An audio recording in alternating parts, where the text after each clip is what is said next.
Chargers. We've got a great one coming in, and linebacker Dylan Bennett from the Carroll Chargers.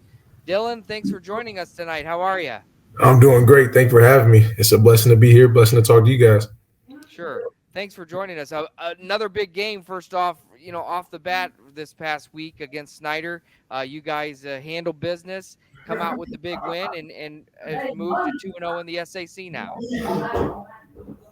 I mean, it was definitely it was a hard week coming in, knowing that we lost a brother. But we had players step up.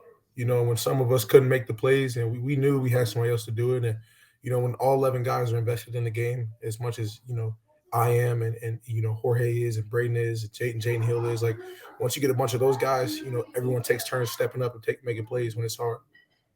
Sure.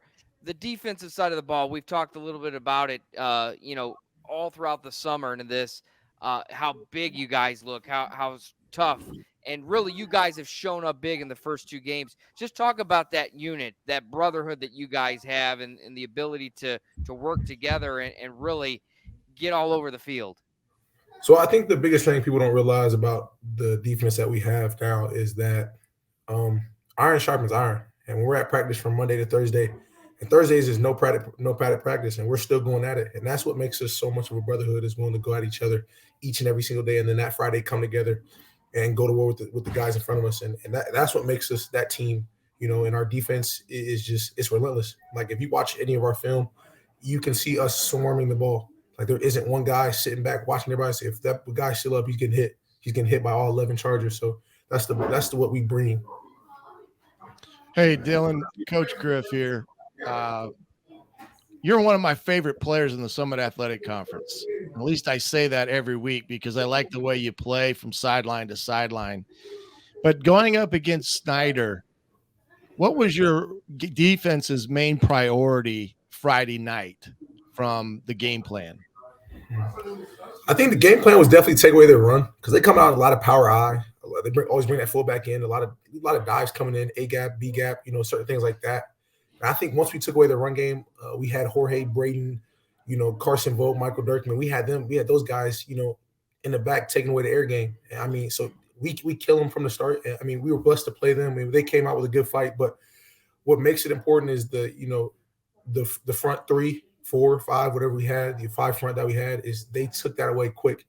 And then he left open gaps for me and Max Wired and Solomon Oduma and Justin Anderson to come in there and clean it all up. And so the moment we shut down that game, it was our game, and we knew it. We just had to break them, and that's our thing. We condition a lot to do that. We come out there, we run to the ball, like I said, we swarm it.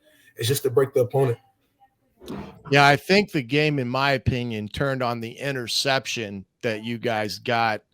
And I believe that was sometime in the third quarter, if memory serves me correctly. And then your offense capitalized off of it. And that, to me, seemed to be the two things that probably led to your victory on Friday night, was that play alone. So defense getting turnovers. If looking at the film, because we always look at ourselves critically, probably more so than anybody else, what are some things defensively that you guys have got to do better this Friday against the Northside team? I'm an honest man about everything that I say, and I think the scariest thing is that our linebacker core did not play the best game that we possibly could have played. I think that's the scary thing. I don't think that unit with our outside linebackers, inside linebackers, I don't think we played the best game, and we obviously had this talk this Saturday. And it's scary, because once we all get back into it, it was an emotional week for us coming into it anyways. Sure. And that's the thing. That's what's scary. That's what I noticed is a lot of the plays that are meant to be made, we didn't make. And I mean, I'm criticizing myself, and my teammates would tell me the same thing, and we tell each other that. And it's scary. It's scary what we can be and what we can do. And I don't think that our defense played the best game against Snyder. And so I think when Northside gets, when we get out there, I think we're going to play our best game. They're going to play theirs, and I think it's going to be a fun one.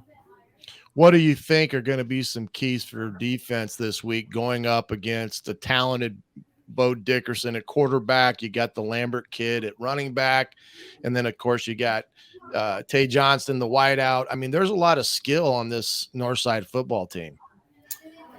Yeah, we watched a lot of film already. They got a good O-line, good running back. Running back runs hard. I think the biggest thing we're going to do is to just contain Bodie. keep him in the pocket as much to make him break back there as much as we can.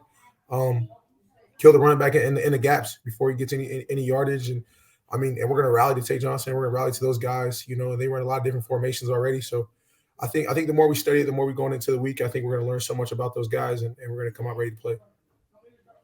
You had a lot of success, Dylan, in football. What is it about this game that you love so much? You're a passionate guy it shows up on the field. What is it about football for you that you found this to be your sport? Man, growing up being a kid, I mean, it was different because I didn't grow up in the Carroll district. I grew up around a violent area, and the thing is the game taught me more about life. It taught me more to be a man than I think anyone else had. Teach you to stay disciplined, teach you to keep working, teaches you to be yourself, be unique. That's what you're allowed to do. That's why I'm allowed to be passionate when I'm out there. But the reason I'm so in love with the game is because when I have nothing to look back on or nothing to look forward to, the game isn't fair, and that's what I love about it. Is it's gonna give you what you work for, and if people know me, I love to work. I'll continue to work. I'm gonna give everything I got, and my coaches know that, and my teammates know that, and that's why we're so good at what we do, is because we all expect something out of each other, more so than others, and the reason I love it is that when I go out there, I feel like me. I feel like when I put on the jersey, when put on the helmet, I feel like, I don't feel like I'm unstoppable, but I feel like I know what I'm doing in life. I feel like this is the ticket out for me. And then my guys and a lot of guys, on our team have the ticket out. So, I mean, it's a love. It's a love and a passion. I never got sick of it. I don't think I ever am. I think I'm always going to be in love with the game, and I want to take it as far as I possibly can.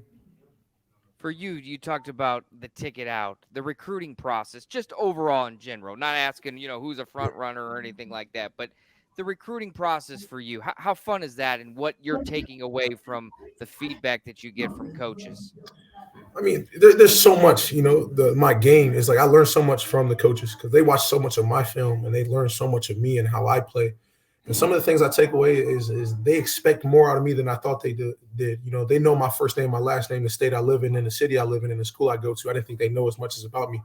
But I've met a lot of coaches that invested into my life so far and want to get to know how my family is. And why I say that, what I took from it is though my coaches at Carroll expect so much out of me, I got a lot of other people that expect stuff out of me. And so what they've taught me is focus on yourself, be unique, be yourself. Don't ever try to change, for the people that are looking at you or talking to you.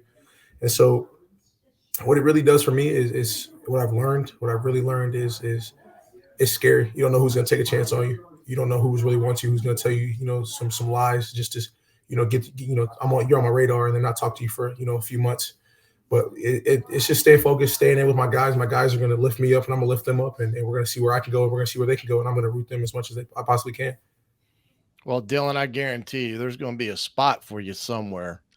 And even though I'm out of the college game now, I still get calls from coaches, and I guarantee you your name will be at the front of my lips when I talk about guys to take a hard look at, because I think there's going to be a team out there for you somewhere.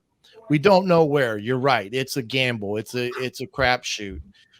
It may, whatever that is, but if you love to play the game and you want to play the college game, there definitely will be a place for you.